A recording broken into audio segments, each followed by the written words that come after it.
Hello friends, मैं हूं आपका दोस्त ललित नामदेव और आप देख रहे हैं हमारा यूट्यूब चैनल डिजिटेक खंडवा में। आपका स्वागत है। जैसा कि हमने पिछले वीडियो में देखा था एमएस एक्सेल के इंट्रो के बारे में, एमएस एक्सेल के अंदर किस तरीके से फॉर्मूले क्रिएट किए जाते हैं, किस तरीके से मैनुअल फॉर्मूले लगाए जाते हैं, किस तरीके से लॉजिकल फॉर्मूले लगाए जाते हैं, इसके बारे में देखा था। लेकिन आज का जो हमारा टॉपिक है वो एमएस एक्सेल के अंदर सैलरी स्लिप किस तरीके से जनरेट की जाती है, इसके बारे में हम प्रैक्टिकल देखेंगे। सबसे पहले आपको क्या करना है, एमएस एक्सेल की विंडो पे जाना है। तो उसके लिए मैंने आपको शॉर्टकट कीज बताई थी। आप विंडो प्लस आर प्रेस करिए और एक्सेल टाइप कर दीजिए, तो डायरेक्ट क्या होगा, यहाँ पर एक्सेल की विंडो ओपन हो जाएगी। अब मैंने यहाँ पर एक्सेल की विंडो ओपन कर ली है। ये पहले से मेरे पास कुछ एक्सेल के फॉर्मेट बना हुआ है। आपको क्या करना है दोस्तों, पहले से इस तरीके से क्या करना है, एक एक्सेल का फॉर्मेट तैयार करना है और इसमें फॉर्मूले किस तरीके से लगाए जाते हैं इसके बारे में अपन प्रैक्टिकल देखते हैं। पे स्लिप का ज़्यादातर यूज़ होता है जनरली। जैसे मान लो कोई एम्प्लॉय कंपनी में काम करता है तो वो उसको किस तरीके से सैलरी दी जाती है और उसके क्या क्या मोड होते हैं, हम एक सिंपल सा फॉर्मेट बनाकर देख रहे हैं और वो किस तरीके से क्रिएट किया जाता है उसको हम प्रैक्टिकली देखते हैं। मैंने आपको जनरेट करना बता दिया है कि आप सीट किस तरीके से बनाओगे। सबसे पहले आपको टॉप में क्या रखना है, पे स्लिप रखना है, फिर नेम ऑफ एम्प्लॉय रखना है, ज्वाइनिंग डेट रखना है, पोस्ट, सैलरी, एचआरए क्या होता है, अपन इसको थोड़ा सा प्रैक्टिकली पहले समझ लेते हैं। आपको क्या करना है, सबसे पहले आपको क्या करना है, सेल सिलेक्ट कर लेना है और उसको सेंटर मर्ज कर देना है। सेंटर मर्ज करेंगे तो उसमें हम लिख देंगे पे स्लिप। उसी के बाद एम्प्लॉय नेम लिखना है, उसने कब ज्वाइनिंग किया था, उसकी पोस्ट, सैलरी और एचआरए, पीएफ। एचआरए का मतलब होता है हाउस रेंट अलाउंसेस और पीएफ का मतलब होता है प्रोविडेंटली फंड। अब जैसे फॉर एग्जांपल हम मान लेते हैं, जैसे किसी कंपनी में कोई एम्प्लॉय काम करता है तो उसको एक सैलरी का एक मोड होता है, उसको किस तरीके से सैलरी दी जाती है। तो सैलरी में सबसे पहले उसे एचआरए का मतलब होता है हाउस रेंट अलाउंसेस, क्या कंपनी उसको रहने के लिए अलग से कुछ पैसा भी देती है। मेडिकल इंश्योरेंस, ठीक है, मेडिकल अलाउंसेस मिलता है। डियरनेस अलाउंसेस मतलब दैनिक भत्ता जो कि अलग से आपको प्रोवाइड होता है। टीए का मतलब होता है ट्रेवलिंग अलाउंसेस, जो कि कंपनी के काम से आप कहीं बाहर जाते हो तो उसके लिए आपको ट्रेवलिंग अलाउंसेस मिलेगा। वीए का मतलब होता है व्हीकल अलाउंसेस। व्हीकल अलाउंसेस मतलब आप कंपनी के काम से बाहर जा रहे हो, उसके लिए आपको कार लगती है तो कार के लिए आपको अलग से उसके लिए क्या मिलेगा, अलाउंसेस मिलता है। तो इस तरीके से सैलरी स्लिप बनाई जाती है और इसको किस तरीके से क्रिएट करते हैं हम प्रैक्टिकली आइए देखते हैं। सबसे पहले आपको क्या करना है, एम्प्लॉय नेम पे जाना है और इस जगह पर नाम लिखना है एम्प्लॉय का। जैसे फॉर एग्जांपल मैंने इसके अंदर लिख लिया रोहित शर्मा, मैंने एंट्री कर ली। इस जगह पर जाना है, रोहित शर्मा की ज्वाइनिंग डेट कब हुई थी तो मैंने यहाँ पर लिख दिया कि 12/4/2020 2020। इस तरीके से पोस्ट क्या है तो पोस्ट के लिए मैंने यहाँ पर लिख दिया प्रोजेक्ट मैनेजर।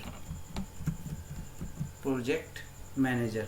सैलरी क्या है, कंपनी ने बोला कि अभी हम शुरू में आपको सैलरी जो है वो 45,000 दे रहे हैं तो मैंने यहाँ पर 45,000 प्रेस कर दिया। एचआरए क्या मिल रहा है तो ये मैनुअल अपने हिसाब से आप डिसाइड कर सकते हो कि कंपनी उसको रहने के लिए क्या कर रही है, 5,000 का अलग से एक्स्ट्रा अमाउंट दे रही है। उसी के बाद मेडिकल इंश्योरेंस, तो मेडिकल इंश्योरेंस उसको 3,000। उसी के बाद पर मंथ यहाँ पर एक्सपेंस करेगी। उसी के बाद डियरनेस अलाउंसेस उनको दे दिया यहाँ पर 3,500 रुपये, मैंने यहाँ पर 3,500 रुपीज़ लिख दिए। उसी के बाद ट्रेवलिंग अलाउंसेस। ट्रेवलिंग अलाउंसेस का मीनिंग होता है कि कंपनी के काम से आप कहीं बाहर जाते हो तो उसके लिए कंपनी आपको अलग से पेड करती है। ये तो आपकी बेसिक सैलरी हो गई। अपन यहाँ पर बात कर रहे हैं कौन सी, जो 45,000 अपने को दिया है, 45,000 रुपये, वो कंपनी की कैसी है, बेसिक सैलरी। लेकिन इसके अलावा भी कंपनी आपको क्या देती है, ये आपका कहलाता है ट्रेवलिंग अलाउंसेस। ट्रेवलिंग अलाउंसेस के लिए मैंने यहाँ पर क्या कर दिया, 7,500 रुपये ट्रेवलिंग अलाउंसेस कर दिया। 7,500 ट्रेवलिंग अलाउंसेस। व्हीकल मतलब कि आपको महीने में आप कहीं बाहर जाते हो और उसके लिए आपको कार लगती है तो कार के लिए आपको कंपनी अलग से फैसिलिटी देती, तो कंपनी ने आपको यहाँ पर 6,000 अलग से दिए। और इन सभी को अपन बोले तो इनको बोलते हैं अलाउंसेस। अब मुझे इनको सभी को ऐड करना है तो आप चाहे तो आप इंडिविजुअल भी कर सकते हो या तो आप सम का फॉर्मूला, मैंने फॉर्मूला लगाना आपको पहले वाले वीडियो में बता दिया था।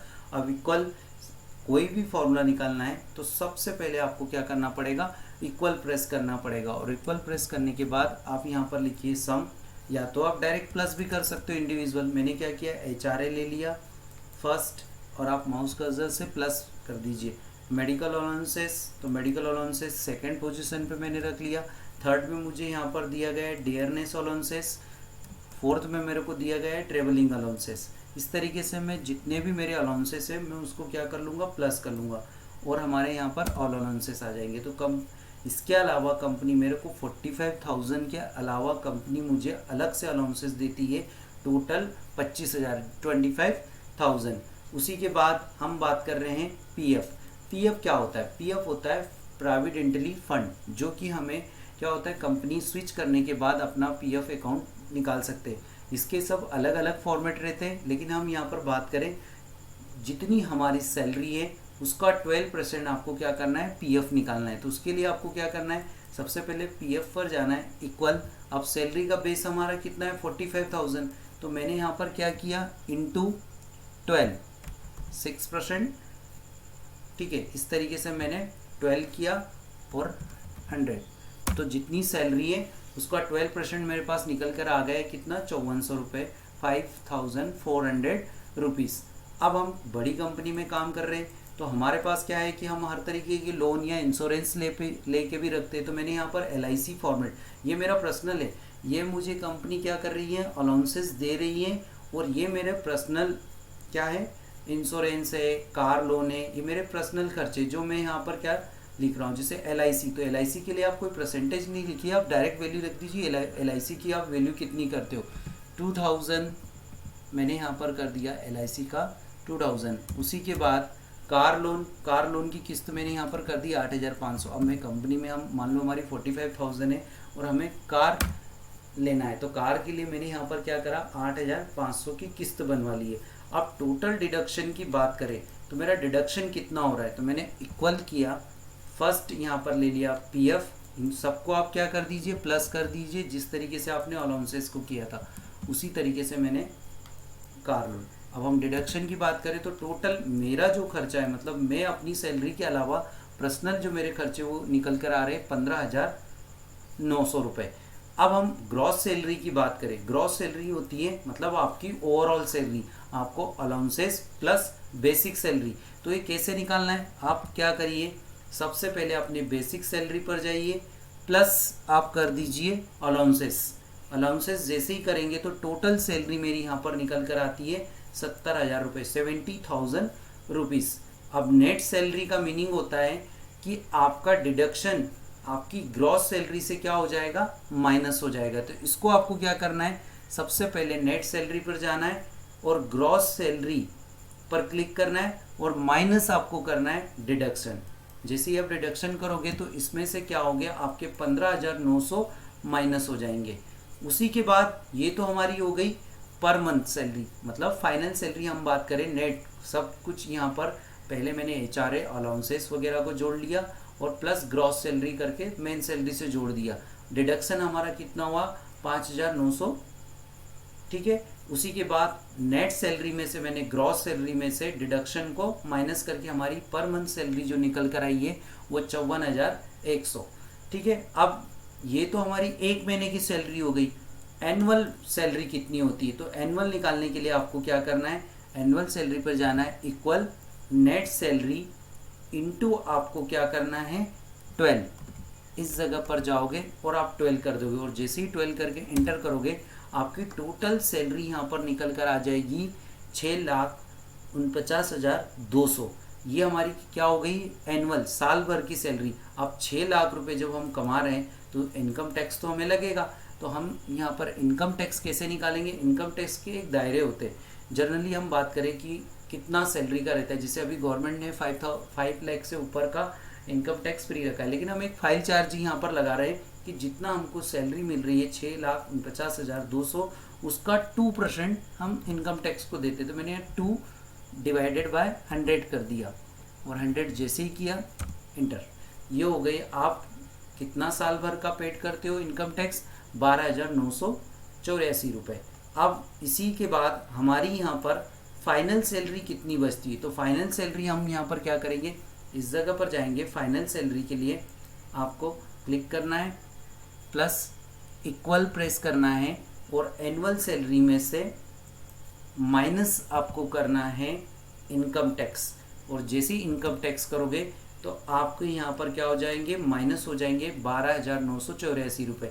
तो सब इनकम टैक्स कटने के बाद हमें पर मंथ कितना सैलरी आ रहा है, तो मैं यहाँ पर इक्वल प्रेस करूँगा और एनुअल सैलरी डिवाइडेड बाय आपको क्या करना है 12। जैसे ही मैंने यहाँ पर 12 किया तो मेरे पास कितना निकल कर आ रहा है 53,080 रुपीज़, इस तरीके से 53,018 रुपये। उसी के बाद अब हम ये पता करना चाहते हैं, ये तो हमारी फाइनल सैलरी पर मंथ निकल कर आई है, लेकिन हम पर डे कितना कमाते हैं। तो पर डे के लिए आपको क्या निकालना है, फॉर्मूला इक्वल, और आप यहाँ पर क्या प्रेस करिए, ये तो हमारी एक महीने की सैलरी होगी 53,018 रुपये, लेकिन मुझे ये पता करना है कि हम पर डे कितना कमाते हैं। तो पर डे के लिए आप टोटल हम बात करें तो 24 दिन जाते, बीच के 4 संडे हमारे कट जाते, तो हम 26 डे से करते हैं। तो मैंने यहाँ पर 26 day into divided by, sorry into नहीं, यहाँ पर आपको डिवाइड बाय करना है कितना 26, और मैंने 26 जैसे ही किया इंटर, तो हमारे पर डे जो निकलता है वो कितना निकलता है 2,039 रुपये हम पर डे कमाते हैं। कभी हम यही पता करें कि पर आवर्स हम कितना कमाते हैं, तो पर आवर्स का एक स्टैंडर्ड हमारा रखा हुआ है कितना 8 आवर्स। कभी अपन एक जनरल देखें कि एक जॉब पीरियड कितना होता है, तो उसका जो स्टैंडर्ड है वो 8 आवर्स होता है।